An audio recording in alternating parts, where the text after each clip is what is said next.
Hello दोस्तों, नमस्कार। स्वागत है आप सभी का आपके अपने YouTube channel GK study point with clear concept पर।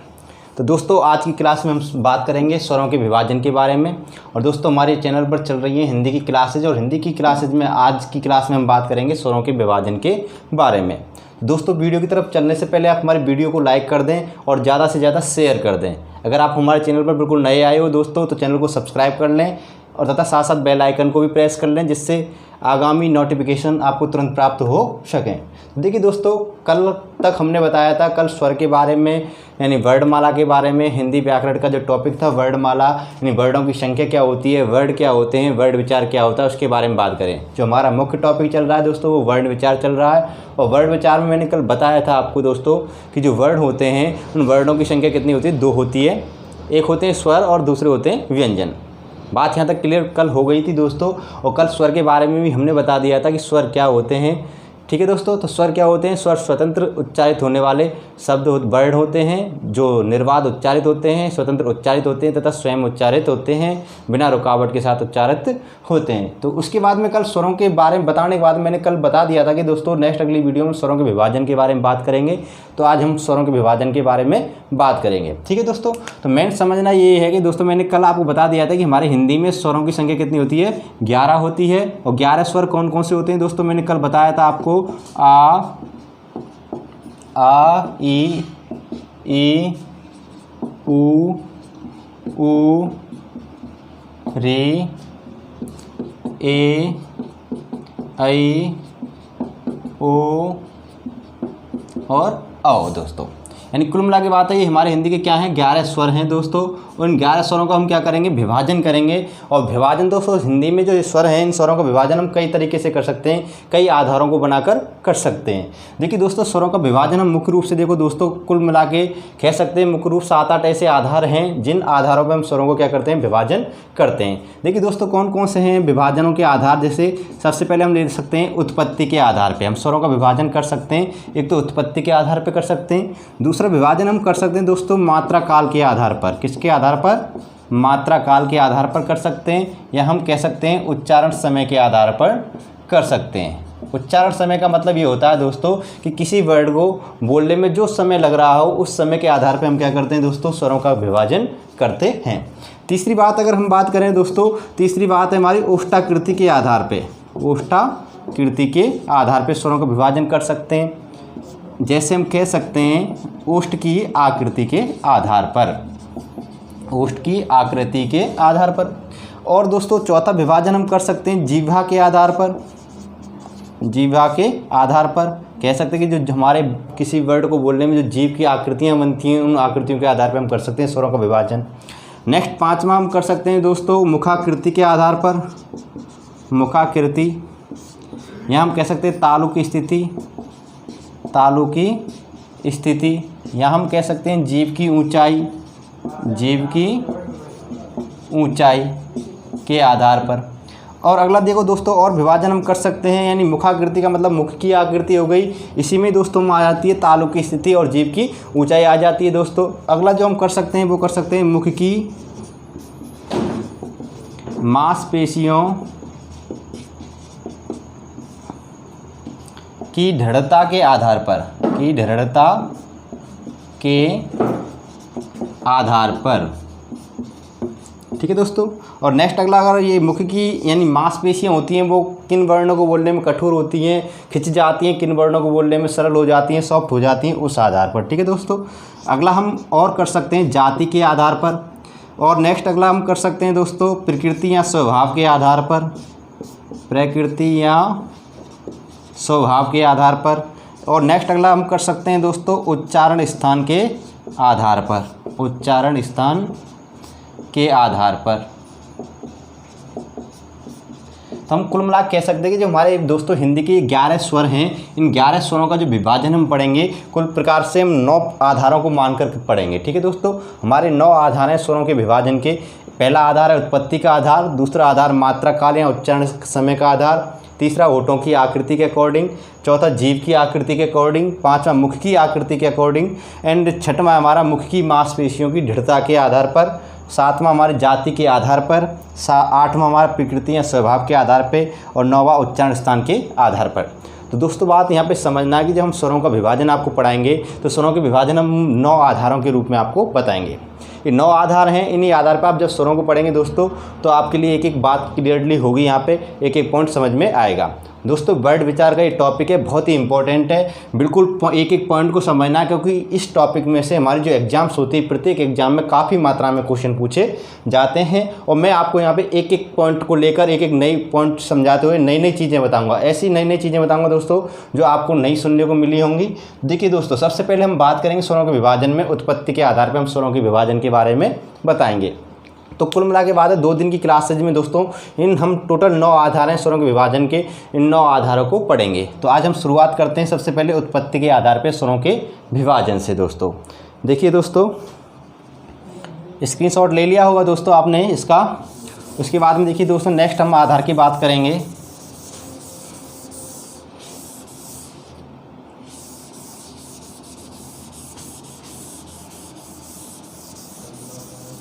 सबसे पहले हम पढ़ेंगे दोस्तों किसके आधार पे, उत्पत्ति के आधार पे पढ़ेंगे।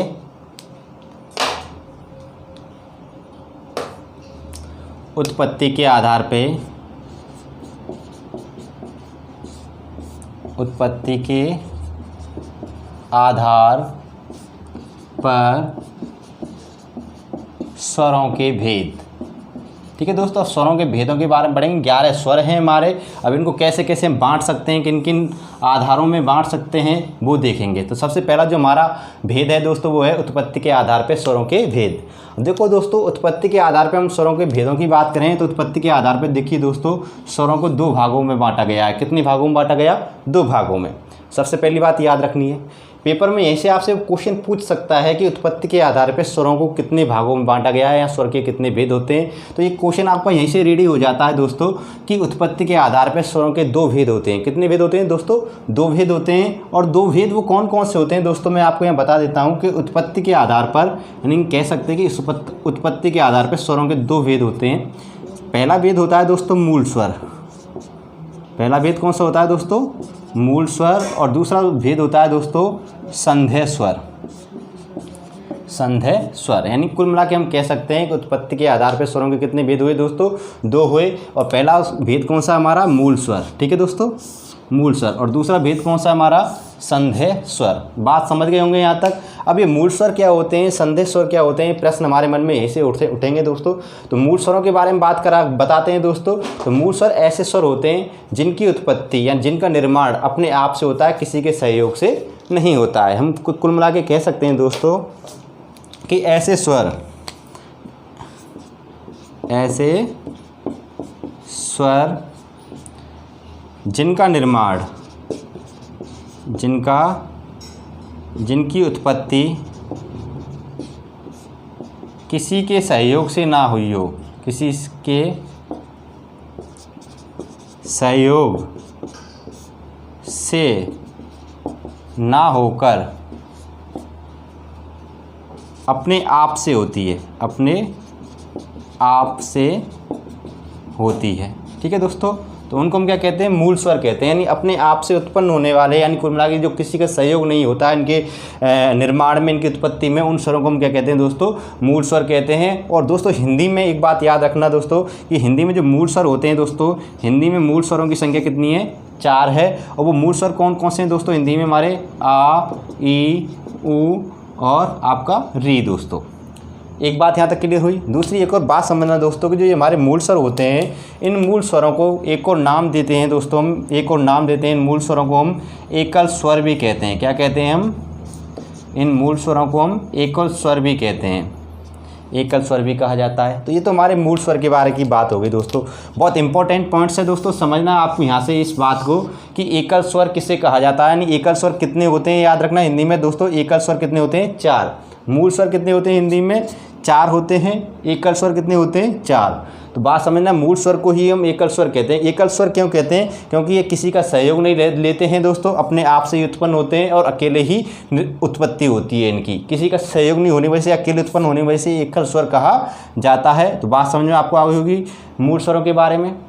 अब बात करें दोस्तों संधि स्वरों की कि संधि स्वर क्या होते हैं। संधि स्वर क्या होते हैं, देखिए दोस्तों कि संधि स्वर ऐसे होते हैं कि ये दो स्वरों के योग से बनते हैं। कितने स्वरों के योग से, दो स्वरों के योग से। तो हम कह सकते हैं कि संधि स्वर किन्हें कहा जाएगा कि दो स्वरों के योग से बनने वाले स्वर, बनने वाले स्वर। ठीक है दोस्तों, तो संधि स्वर कौन से होते हैं, जो दो स्वरों के योग से बनते हैं, उनको हम क्या कहते हैं दोस्तों, संधि स्वर कहते हैं। और दूसरी बात याद रखना दोस्तों कि हिंदी में संधि स्वरों की संख्या कितनी होती है दोस्तों, 7 होती है। यानी हम कह सकते हैं कि हमारे 11 स्वर हैं, इन 11 स्वरों को हम 2 भागों में बांट रहे हैं। कितने भागों में, 2 भागों में। किसके आधार पे, उत्पत्ति के आधार पे। और वो 2 भाग कौन कौन से दोस्तों, हमारे मूल स्वर और संधि स्वर। बात समझना यहाँ पर, तो हमने एक भाग में तो 4 स्वरों को रख दिया।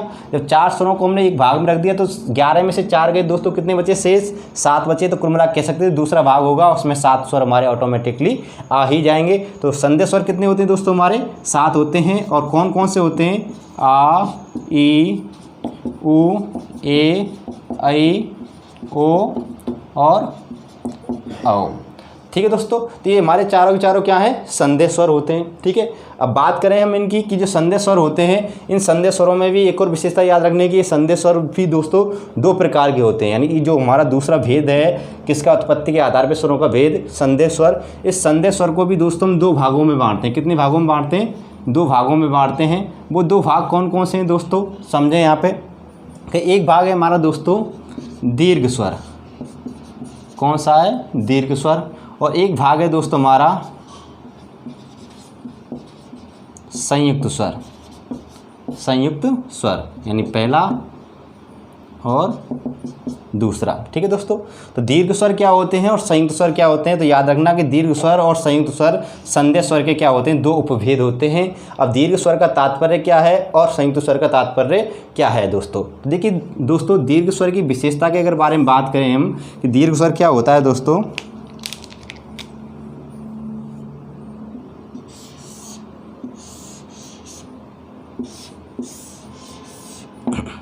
दीर्घ स्वर। देखिए दोस्तों, दीर्घ स्वर की 2 विशेषताएं याद रखनी है आपको कि पहली विशेषता इसकी दीर्घ स्वर की ये होती है, फर्स्ट विशेषता इसकी ये होती है कि ये एक ही स्थान से उच्चारित होने वाले वर्ड होते हैं। एक स्थान से उच्चारित होने वाले वर्ड होते हैं, होने वाले स्वर होते हैं। ठीक है दोस्तों, दूसरी बात कि ये सजातीय स्वर होते हैं। क्या होते हैं, सजातीय स्वर होते हैं। यानी एक ही जाति के स्वर होते हैं, किसमें, दीर्घ स्वरों में। ठीक है दोस्तों, और संयुक्त स्वर की बात करें दोस्तों, इनमें क्या होते हैं, अलग स्थान से उच्चारित होने वाले वर्ड होते हैं। अलग स्थान से उच्चारित होने वाले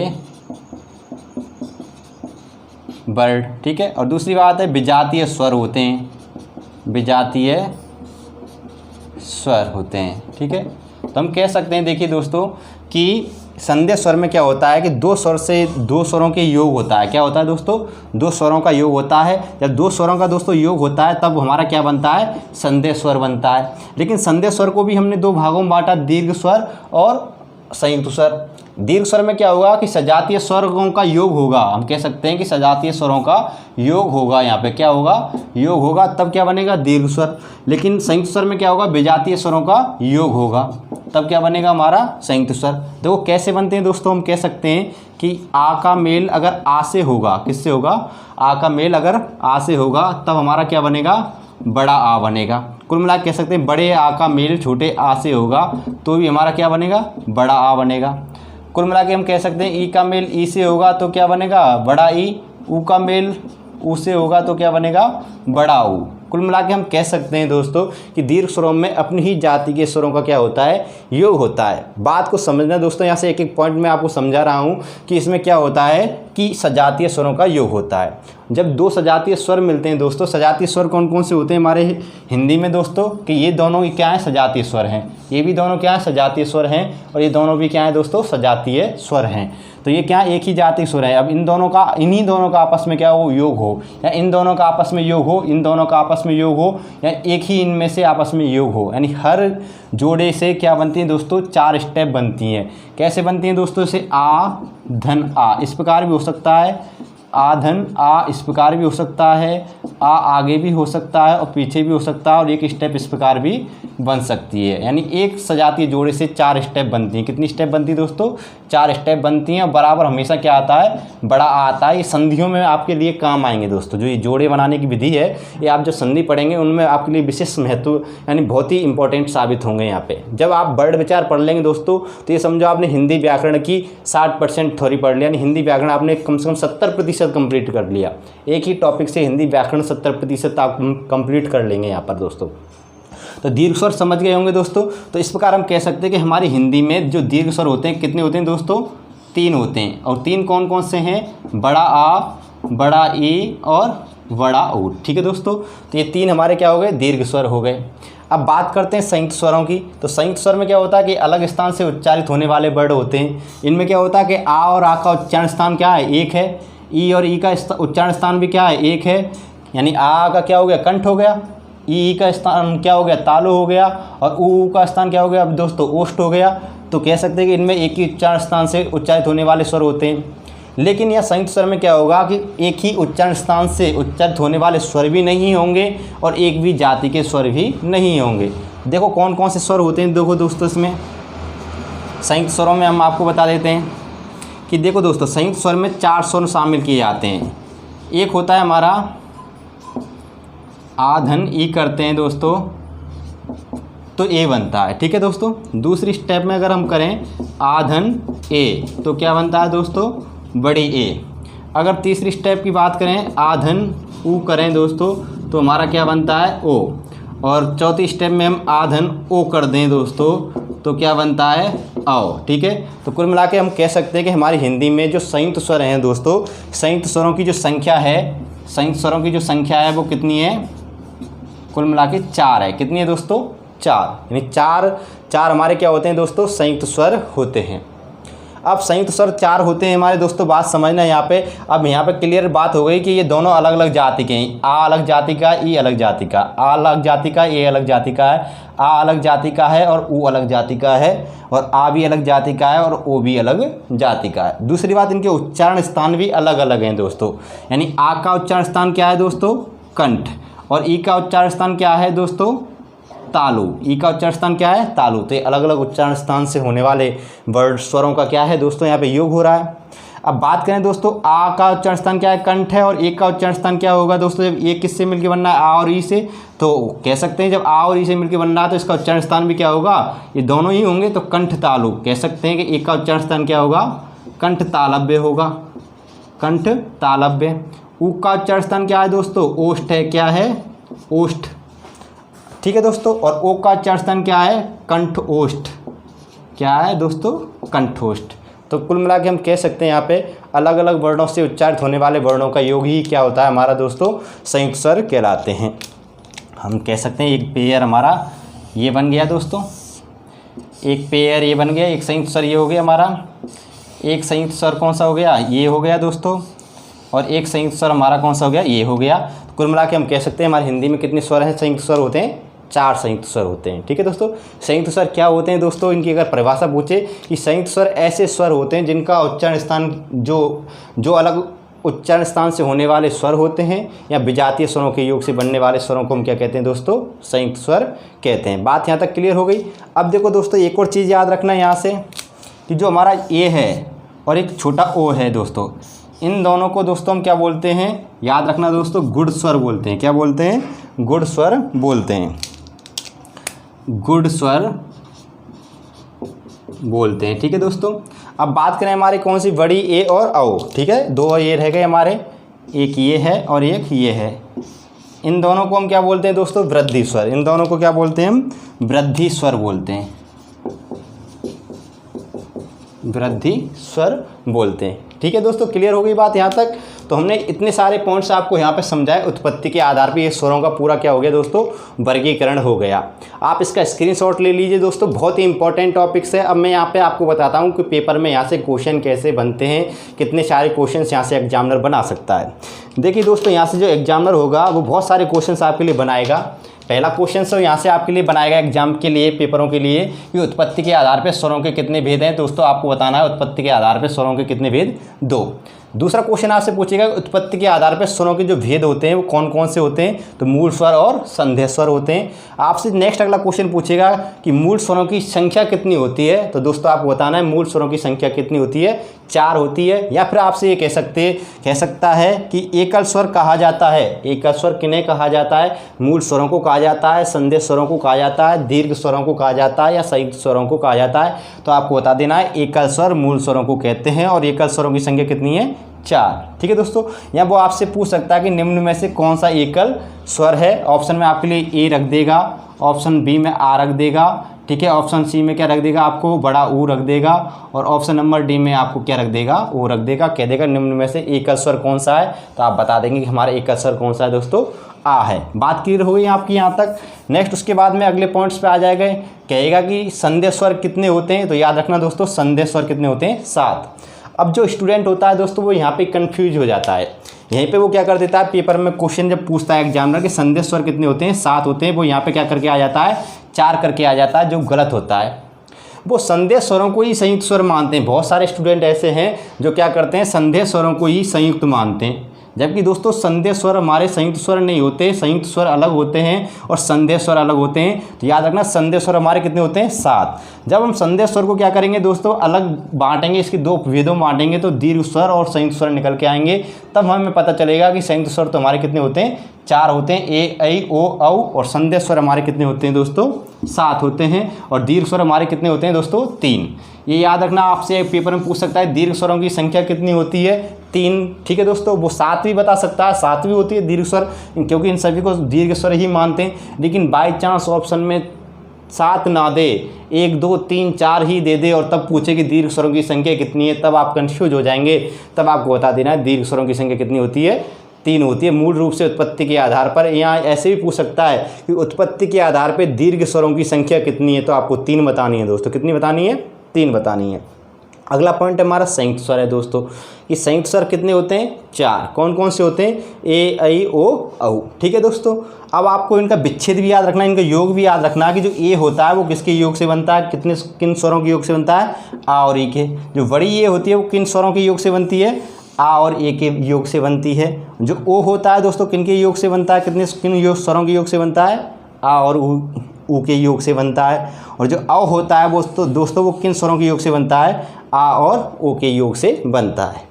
नेक्स्ट अगली बात ये भी याद रखना दोस्तों कि जो छोटी ए है और ओ है इनको गुड़ स्वर कहते हैं, और जो बड़ी ए है और औ है इनको क्या कहते हैं, वृद्धि स्वर कहते हैं। तो दोस्तों आपको अच्छे से समझ में आ गया होगा, स्क्रीनशॉट ले लीजिए और अच्छे से एक बार और ले लीजिए दोस्तों। फिर उसके बाद में अरेंज करते हैं, फिर हम पढ़ते हैं नेक्स्ट स्टेप पर। ठीक है दोस्तों,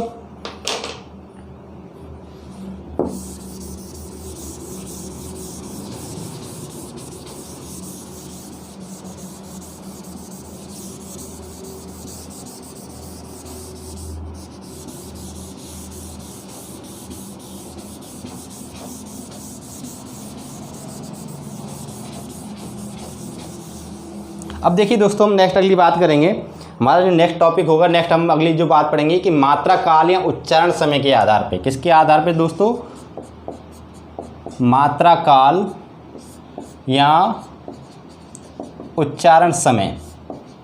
देखिए दोस्तों बहुत नई नई चीज़ें मैं आपको बताने वाला हूँ यहाँ पर, बस बने रहिए। आप देखिए अपने चैनल पर, एक एक पॉइंट्स पढ़िए, यानी एक एक पॉइंट को क्लियर करते हुए पढ़िए दोस्तों यहाँ पर, वो भी फ्री ऑफ कॉस्ट। देखो दोस्तों कोई चार्ज नहीं है, बस आपसे एक ही कहना है, आप हमारी वीडियो को ज़्यादा से ज़्यादा लाइक करते रहें, शेयर करते रहें और अपने सगी साथियों को भी बताते रहें कि यहाँ पे फ्री ऑफ कॉस्ट क्लासेज चल रही हैं हिंदी की। ठीक है दोस्तों, अब नेक्स्ट अगली बात करें तो हम मात्रा काल या उच्चारण के आधार पर स्वरों के भेद पढ़ेंगे दोस्तों।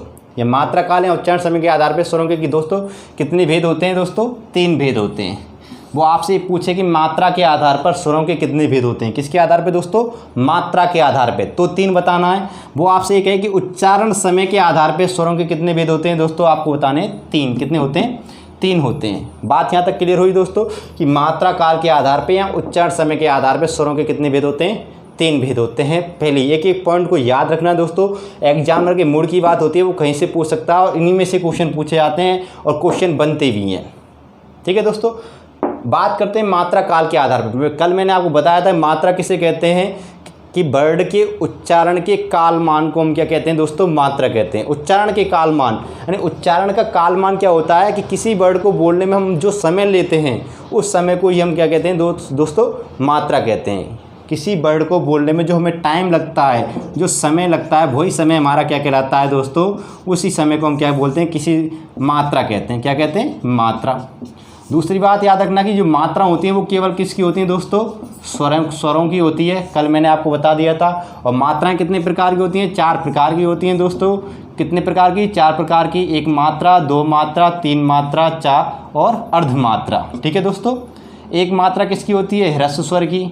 2 मात्रा किसकी होती हैं? दीर्घ स्वर की होती हैं। और 3 मात्रा किसकी होती हैं? प्लुत स्वर की। और कुल मिला के कह सकते हैं अर्धमात्रा होती है हमारी व्यंजन की। ठीक है, ये मात्राएं तो केवल स्वर की हो गई। ठीक है, और अर्धमात्रा यानी आधी मात्रा होती है व्यंजन की। ये बहुत इंपॉर्टेंट है, पेपरों में पूछी जाती है। ठीक है दोस्तों, कि व्यंजन की कितनी मात्रा होती है? आधी मात्रा होती है। ठीक है, क्लियर दोस्तों। नेक्स्ट बात करते हैं हम अपने उच्चारण काल के आधार पे, यानी उच्चारण समय के आधार पे, मात्रा काल के आधार पे स्वरों के हमारे कितने भेद हैं दोस्तों? 3। अब पढ़ते हैं एक एक भेद कौन कौन से हैं। ये यहाँ तक बात क्लियर हो गई। पहला भेद है दोस्तों ह्रस्व स्वर। ठीक है दोस्तों, पहला भेद कौन सा है हमारा? ह्रस्व स्वर। ह्रस्व स्वर। ठीक है दोस्तों, ह्रस्व स्वर क्या होते हैं दोस्तों? आपको मैं बता देता हूँ कि ह्रस्व स्वरों के बोलने में सबसे कम समय लगता है।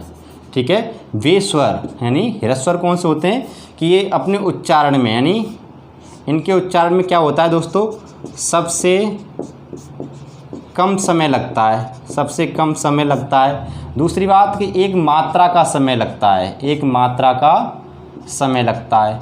हम 2 तरीके से कह सकते हैं दोस्तों इसको कि ह्रस्व स्वर होते हैं दोस्तों, ह्रस्व स्वरों के उच्चारण में क्या लगता है दोस्तों? सबसे कम समय लगता है, या फिर ऐसे भी कह सकते हैं 1 मात्रा का समय लगता है। यानी ऐसे स्वर जिनके उच्चारण में सबसे कम समय लगे, या ऐसे स्वर जिनके उच्चारण में 1 मात्रा का समय लगे, उनको हम क्या कहते हैं दोस्तों? ह्रस्व स्वर कहते हैं। ठीक है दोस्तों। अब दूसरी बात एक और याद रखना दोस्तों कि जो ह्रस्व स्वर होते हैं दोस्तों, इन ह्रस्व स्वरों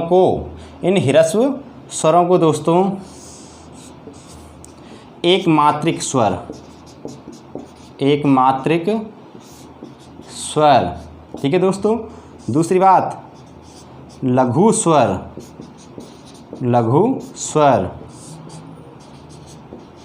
मूल स्वर। ठीक है दोस्तों। एकल स्वर भी कहा जाता है। इन स्वरों को हम क्या कहते हैं दोस्तों? एक मात्रिक स्वर, लघु स्वर, मूल स्वर या एकल स्वर भी कहते हैं। किनको? ह्रस्व स्वरों को। अभी मैंने बता दिया मूल स्वर और एकल स्वर हम उत्पत्ति के आधार पर बांटते हैं। क्यों बांटते हैं दोस्तों? क्योंकि जो ह्रस्व स्वर होते हैं दोस्तों, इन ह्रस्व स्वरों की संख्या कितनी होती है? 4 होती है। वो 4 संख्या, वो ह्रस्व स्वर 4 कौन कौन से हैं दोस्तों? देखिए, पहला है हमारा आ, दूसरा है हमारा दोस्तों ई, और जो तीसरा है दोस्तों वो है हमारा ऊ, और जो चौथा मूल स्वर है, ह्रस्व स्वर है, वो है हमारा री। ठीक है दोस्तों। हम कुल मिला के कह सकते हैं कि आ, ई, ऊ और री, ये हमारे चारों क्या हैं दोस्तों? ह्रस्व स्वर हैं। ये चारों क्या हैं दोस्तों? हमारे ह्रस्व स्वर हैं। अब इन ह्रस्व स्वरों को हम 1 मात्रा लगती है इन पर। 1 मात्रा लगने की वजह से इनको क्या बोलते हैं दोस्तों? एक मात्रिक स्वर बोलते हैं। लघु स्वर का मतलब सबसे छोटे स्वर होते हैं, इस वजह से इनको लघु स्वर बोलते हैं। ह्रस्व स्वर का मतलब यही होता है कि सबसे कम समय लेने वाले स्वर। और एकल स्वर और मूल स्वर मैंने उत्पत्ति के आधार पर बता ही दिया, क्योंकि मूल स्वर ये अपने आप स्वयं उत्पन्न होते हैं, और एकल स्वर का मतलब है अकेले उत्पन्न होते हैं। एकल यानी अकेले अपने आप में ही समाहित होते हैं, इस वजह से इनको एकल स्वर भी कहते हैं। तो कुल मिला के हम कह सकते हैं कि इन स्वरों को हम ह्रस्व स्वर, मूल स्वर, एकल स्वर, लघु स्वर, एक मात्रिक स्वर भी कहते हैं। तो ये हमारा क्या हो गया? मात्रा के आधार पे है स्वरों का क्या हो गया? विभाजन चल रहा है दोस्तों। और मात्रा के आधार पे पहला जो विभाजन है, पहला जो भेद है वो है ह्रस्व स्वर। अब दूसरा जो भेद है दोस्तों वो है हमारा दीर्घ स्वर। दूसरा जो भेद है वो दोस्तों वो कौन सा है? हमारा दीर्घ स्वर। अब दीर्घ स्वर के बारे में बात करें दोस्तों कि दीर्घ स्वर क्या होते हैं, तो दोस्तों दीर्घ स्वर के बारे में मैं आपको बता देता हूँ कि जो दीर्घ स्वर होते हैं दोस्तों, इनके उच्चारण की बात करें, क्या करें, इनके उच्चारण की बात करें दोस्तों, तो इनके उच्चारण में यानी इनके उच्चारण में 2 मात्रा का समय लगता है। कितनी मात्रा का समय लगता है? 2 मात्रा का समय। कितनी मात्रा का समय लगता है दोस्तों? 2 मात्रा का समय लगता है। दूसरी बात एक और याद रखना दोस्तों कि इनकी जो संख्या है दोस्तों वो कितनी है? 7 है। और वो 7 कौन कौन से हैं दोस्तों? जिनको हम संदेह स्वर कहते हैं, जिनको हम क्या कहते हैं दोस्तों? संदेह स्वर कहते हैं। उन्हीं को हम क्या बोलते हैं? दीर्घ स्वर भी कहते हैं। ठीक है दोस्तों, आ ई उ और ए आई ओ और औ। ठीक है दोस्तों, तो ये हमारे सातों के सातों क्या हैं दोस्तों? दीर्घ स्वर कहलाते हैं। पर किसके आधार पर कहलाते हैं? याद रखना दोस्तों, मात्रा काल या उच्चारण काल के आधार पर इनको क्या कहा जाता है? दीर्घ स्वर या क्या कहा जाता है? दीर्घ स्वर कहा जाता है या संदेह स्वर कहा जाता है। ठीक है दोस्तों, अब बात करते हैं अगले नेक्स्ट पॉइंट की। जो दीर्घ स्वर होते हैं इनको हम क्या बोलते हैं दोस्तों? गुरु स्वर भी कहते हैं। ठीक है दोस्तों, गुरु स्वर के अलावा इनको हम क्या बोलते हैं दोस्तों? संदेह स्वर। गुरु स्वर कहते हैं इनको, संदेह स्वर भी कहते हैं दोस्तों, और द्वैमात्रिक स्वर भी बोलते हैं। क्या बोलते हैं दोस्तों? द्वैमात्रिक स्वर भी बोलते हैं। ठीक है दोस्तों, बात यहाँ तक क्लियर हो गई कि जो दीर्घ स्वर होते हैं उनको हम क्या बोलते हैं? गुरु स्वर, संदेह स्वर या द्वैमात्रिक स्वर भी कहते हैं। ठीक है, बात यहाँ तक दोस्तों कंप्लीटली हमारी क्लियर हो गई।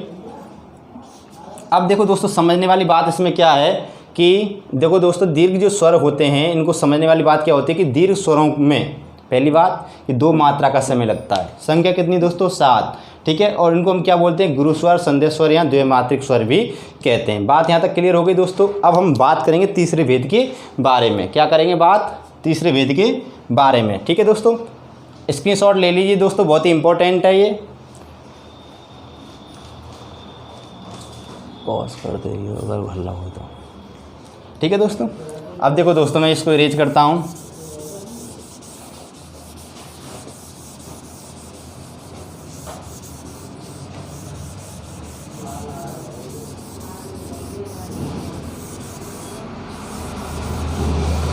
अब देखिए, इरेज में मैं आपको बता दूं, तीसरा जो हमारा भेद है दोस्तों,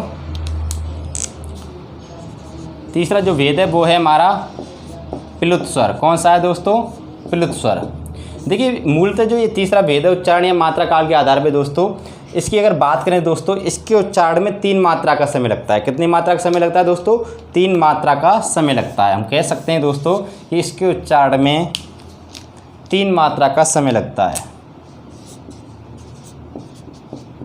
3 मात्रा का समय लगता है। ठीक है दोस्तों, दूसरी बात याद रखना दोस्तों, तो अगर स्वरों को लंबे समय तक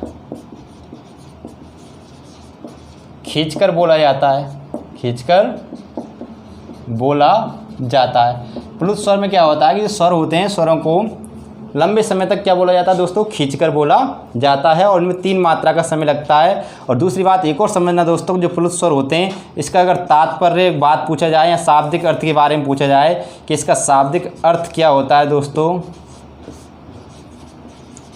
तो इसका शाब्दिक अर्थ होता है दोस्तों उछलता हुआ। क्या होता है? उछलता हुआ। अब बेसिक सी मैं आपको एक और इन्फॉर्मेशन बता देता हूँ इससे संबंधित दोस्तों, प्लुत स्वर से, कि जो प्लुत स्वर होते हैं हमारे, इन प्लुत स्वरों का ज़्यादातर प्रयोग संस्कृत में होता है दोस्तों। हिंदी में इनका नाम मात्र का प्रयोग होता है, और यहाँ वर्तमान आधुनिक हिंदी की बात करें तो आधुनिक हिंदी में तो इनका प्रयोग बिल्कुल भी नहीं होता है दोस्तों। क्योंकि दोस्तों मैं आपको बता देता हूँ कि प्लुत स्वर हैं जो हमारी वैदिक संस्कृति, उसमें इनका प्रयोग होता था। अब बात करते हैं दोस्तों इनकी, जो प्लुत स्वर होते हैं हम कैसे इनको लंबे स्वरों को लंबे खींचकर बोलते हैं, इसमें 3 मात्रा का स्वर कैसे लगता है। जैसे मैं आपको एक लिख देता हूँ यहाँ ओम, आपने एक वर्ड सुना होगा ओम। ठीक है दोस्तों, अब इसको हम लंबे खींचकर बोलते हैं ओम। तो इस तरीके से लंबे जब खींचकर बोलते हैं दोस्तों तो प्लुत ध्वनि होती हैं। क्या होती हैं दोस्तों? प्लुत ध्वनि, जिनमें हम 3 मात्राओं तक लंबे समय तक खींचकर इनको बोलते हैं। अब दूसरी बात, इनका एक और उपनाम, इनकी विशेषता याद रखना कि इनको हम दोस्तों त्रिमात्रिक स्वर भी कहते हैं। क्या बोलते हैं? त्रिमात्रिक स्वर भी कहते हैं। इनको हम क्या कहते हैं दोस्तों? त्रिमात्रिक स्वर भी कहते हैं। ये बात समझना यहाँ तक। तो अपने प्लुत स्वरों से संबंधित कितनी बात समझ में आई दोस्तों कि प्लुत स्वरों को बोलने में 3 मात्रा का समय लगता है। स्वरों को लंबे समय तक अगर खींचना हो तो हमें प्लुत स्वरों का उपयोग होता है। प्लुत स्वरों को त्रिमात्रिक स्वर भी कहते हैं और प्लुत स्वर का शाब्दिक अर्थ क्या होता है दोस्तों, उछलता हुआ होता है। अगर बात करें इनकी संख्या की कि हिंदी में प्लुत स्वरों की संख्या कितनी है, तो याद रखना दोस्तों हिंदी में प्लुत स्वरों की संख्या कितनी है, 8 है। और वो 8 कौन कौन से दोस्तों कि एक तो छोटा आ और बाकी की जो हमारे दीर्घ स्वर होते हैं उन सभी दीर्घ स्वरों को हम किस में रखते हैं, प्लुत स्वर में। ठीक है,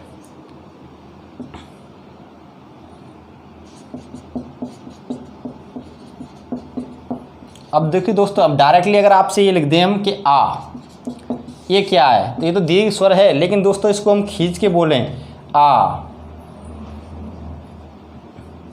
खींच कर बोलें, यानी हम कह सकते हैं आ के पीछे एक चिन्ह लगा दें इस टाइप का, ई के पीछे इस टाइप का एक उल्टा एस सा लगा दें। ठीक है दोस्तों, ऊ के पीछे इस टाइप का एक चिन्ह लगा दें या उल्टा एस लगा दें, तब जाके ये प्लुत ध्वनियाँ बनेंगी। ठीक है दोस्तों, और जब तक इनके पीछे चिन्ह नहीं लगेंगे, प्लुत का सिंबल नहीं लगेगा, ये वाला सिंबल नहीं लगेगा, तब तक ये प्लुत ध्वनियाँ नहीं मानी जाएंगी। तब तक इनको ह्रस्व स्वर और इनको क्या माना जाएगा, दीर्घ स्वर माना जाएगा। ये बात याद रखनी है। ठीक है दोस्तों, जैसे इनके पीछे ये ध्वनियाँ लग जाती हैं तो दोस्तों ये क्या बन जाते हैं, प्लुत स्वर बन जाते हैं। ये चिन्ह लग जाता है, ये सिंबल लग जाता है, तब ये क्या बनते हैं दोस्तों, प्लुत ध्वनियाँ बन जाती हैं।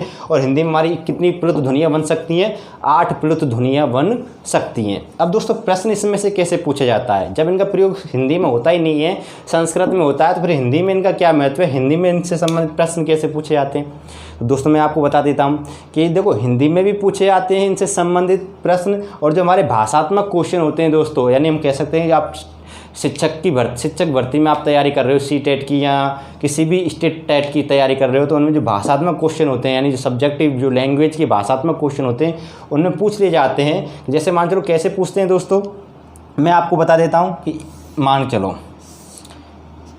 किसी बच्चे के रोना, यानी हम कह सकते हैं हंसना, हमारा हंसना। अब ये कौन सी ध्वनि है दोस्तों, रोना, हमारा रोना। किसी को हम आवाज़ देकर बुलाएं, आवाज़ देना, आवाज़ देना। संगीत शास्त्र में हम अगला पॉइंट है, संगीत शास्त्र में सौंदर्य अभिवृद्धि हेतु, सौंदर्य अभिवृद्धि हेतु ताल का खींचना। और भी हम कह सकते हैं दोस्तों बंद कमरे में आवाज़ का कंपन दोस्तों। रात में पटाखे की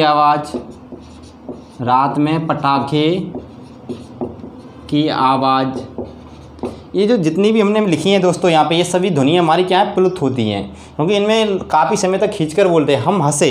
हम बहुत ज़ोर से ठहाका मार कर हंसे दोस्तों, तो उसमें क्या होता है, बहुत ज़ोर तक लंबे समय तक हम हंसते रहते हैं, एक सांस में खींच जाते हैं, हंसी नहीं रुकती है, तो हमारा क्या हो जाता है, प्लुत ध्वनियाँ। हमारा रोना भी लंबे समय तक चलता है, ऐसा नहीं है नेक रोए ऊँ किया और रोना हो गया हमारा, नहीं, रोते हैं तो हम थोड़ा देर तक रोते हैं, ने का समय लेते हैं, तो समय ले रहे हैं तो इसका मतलब प्लुत ध्वनि हो गई। आवाज़ देकर किसी को बुलाते हैं, मान चलो किसी को आवाज़ दी राम, मोहन, मोहना, रामू, जैसे ग्रामीण परिवेश होता है उनमें रामू खींच के बुला देते हैं, मोहना, इस प्रकार खींच के बुलाते हैं, तो क्या प्लुत ध्वनि की आवाज़ दे रहे हैं। संगीत शास्त्र में आपने देखा होगा कि आ ई करते हम करते, संगीत शास्त्र में सौंदर्य अभिवृद्धि करते हैं, तब हम किसका प्रयोग करते हैं, प्लुत ध्वनि का प्रयोग करते हैं। बंद कमरे में से किसी तेज़ आवाज़ में हम बोलेंगे तो आवाज़ कंपन करेगी, गूंजेगी, तो वो हमारी क्या होगी, प्लुत ध्वनि होगी। उसी प्रकार रात का जो सन्नाटा होता है, तो सन्नाटे में अगर हम पटाखा चला देंगे तो पटाखा भी क्या होता है, गूंजता है, तो वो किसकी ध्वनि करता है, प्लुत ध्वनि करता है। पेपर में आपसे यहीं से क्वेश्चन पूछ लेगा वो आपसे कि संगीत शास्त्र में सौंदर्य अभिवृद्धि हेतु ताल का खिंचाव कौन सी ध्वनि है, दीर्घ ध्वनि, ह्रस्व ध्वनि या प्लुत ध्वनि, तो ये आपको बता देना है, प्लुत ध्वनि होती है। तो इस प्रकार दोस्तों हम कह सकते हैं कि मात्रा काल के आधार पर जो हमारे स्वरों के भेद थे वो 3 थे। ह्रस्व स्वर कितने होते हैं, 4, दीर्घ स्वर कितने होते हैं दोस्तों, 7, और प्लुत स्वर कितने होते हैं, 8 होते हैं दोस्तों। लेकिन याद रखना जो एक होता है हमारा आ ह्रस्व स्वर, बाकी के साथ होते हैं दीर्घ स्वर। इन्हीं में जब हम किस सिंबल का प्रयोग करें, किस चिन्ह का, प्लुत सिंबल का प्रयोग करते हैं, यानी 3 बार बोला जाता है, इनको खींचकर बोला जाता है, तब जाके प्लुत ध्वनियाँ बनती हैं। पेपर में कैसे क्वेश्चन पूछ लेगा वो आपसे कि निम्न में से कौन सा प्लुत ध्वनि है। ऑप्शन ए में रख देगा हंसना।